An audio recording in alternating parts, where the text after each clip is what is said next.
जंगल में बड़ी जोर की ठंड पड़ रही थी। लगातार बर्फ पड़ने की वजह से एक दिन अचानक टुनटुनी चिड़िया का घोंसला टूटकर नदी में गिर गया और इसके अंडे नदी में बहने लगे। अपने अंडों को पानी में बहता देखकर टुनटुनी चिड़िया जोर जोर से रोने लगती है। बंटी जी, अरे ओ बंटी जी, जल्दी से मेरे बच्चों को बचाइए, कहीं मेरे बच्चे मुझसे दूर न हो जाए। नदी का मोह बहुत बढ़ रहा है, बहते हुए अंडे कहीं दूर न चले जाए, जल्दी बचाइए बंटी जी। टुनटुनी, तुम रो मत, मैं अपने अंडों को कुछ नहीं होने दूंगा, मैं अभी इन्हें लेकर आता हूँ। कहानी में आगे बढ़ने से पहले एक माँ जो खुद तो भूखी सो सकती है लेकिन अपने बच्चों को भूखा नहीं सोने देती, उस माँ के लिए इस वीडियो को लाइक और चैनल को सब्सक्राइब कर देना। नदी में बंटी कबूतर अंडे पकड़ने की कोशिश करता है। किसी तरह उसने एक अंडे को बचा लिया लेकिन दूसरा अंडा पानी में बह जा रहा था। लेकिन नदी का बहाव इतना तेज था कि अंडा और बंटी कबूतर दोनों टुनटुनी की आंखों के सामने बहते हुए ओझल हो गए। अरे ये क्या हो गया? एला, मेरे पति की रक्षा करना, मेरे अंडे की भी रक्षा करना। एला, इन्हें कुछ मत होने देना।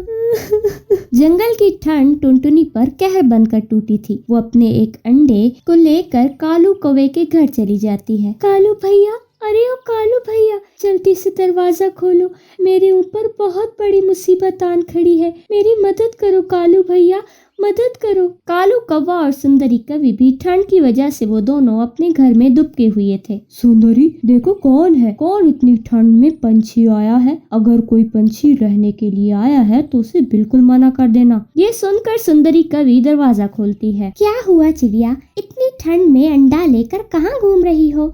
अंडे को ठंड लग जाएगी, जल्दी अपने घर जाओ। सुंदरी बहन, मेरे ऊपर मुसीबतों का पहाड़ टूट पड़ा है, मेरा घर इस ठंड में टूट गया है, मेरे पति अंडे को बचाते हुए अंडे के साथ ही पानी में डूब गए, कृपया करके मुझे अपने घर में शरण दे दो। सुंदरी बहन, मेरे अंडे से बच्चा होने वाला है, अगर मेरे अंडे को ठंड लग गई तो यह भी मर जाएगा।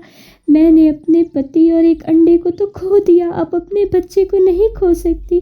सुंदरी बहन, मुझ पर रहम करो। अरे टुनटुनी बहन, मैं तो तुम्हें अपने घर में रख लेती, मगर कालू ने मुझे मना किया है, तुम कहीं और जाओ, मैं तुम्हारी मदद नहीं कर सकती। रोती बिलखती टुनटुनी चिड़िया अपने अंडे को लेकर दर दर भटक रही थी, पर कहीं भी उसकी मदद को कोई नहीं आया। आखिरकार थक हार कर उसने मिट्टी के ढेर पर अपना अंडा रख दिया और खुद ठंड से बचने के लिए वहीं पर बैठ गई। आखिर अब मेरी मदद कौन करेगा? ऐसी ठंड में कैसे खुद को और अपने बंडे को बचाऊंगी? कुछ तो रास्ता दिखाओ अल्लाह। इस मतलबी दुनिया में अब ये चिड़िया क्या करेगी? दुनिया में अब मैं किससे मदद मांगू? कोई तो रास्ता दिखाओ।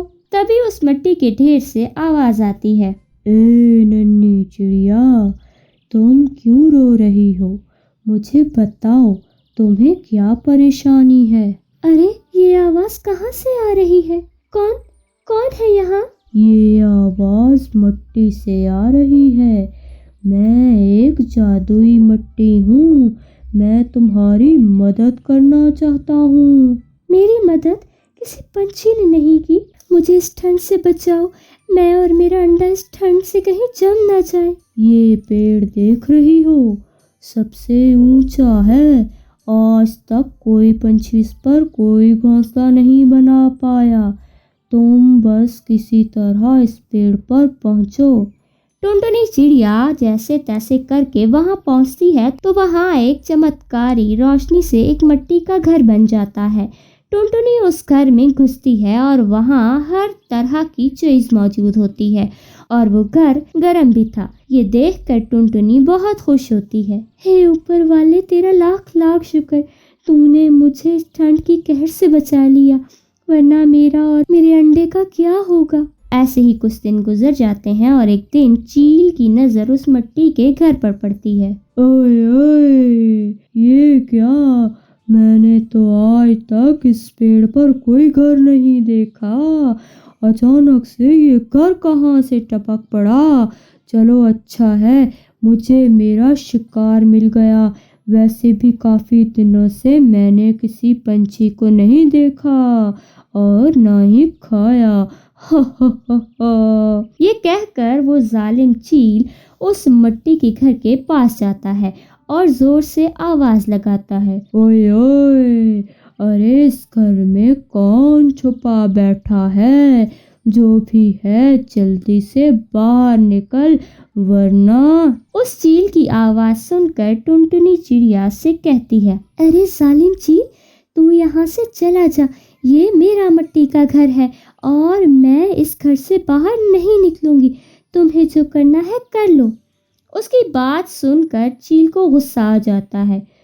ओए ओए, वाह रे चिड़िया, तेरे बड़े पर निकल आए हैं। मैं अभी तुम्हें बताता हूँ, तुम्हारे इस घर को तोड़ दूंगा मैं। तब तक तुम्हें बाहर आना पड़ेगा। ये कहकर चील उस मिट्टी के घर को तोड़ने लगता है। तभी उस जादुई मिट्टी के घर में से एक रोशनी निकलती है, जिसकी वजह से चील को एक जोरदार झटका लगता है और वो जमीन पर गिर जाता है। ओए ओए, मर गया रे, मेरी कमर। अरे मुझे माफ करो, गलती हो गई। अब मैं दोबारा इस घर तक नहीं आऊंगा। ये देखकर टुनटुनी चिड़िया बहुत खुश होती है और खुशी खुशी उस मिट्टी के घर में रहने लगती है।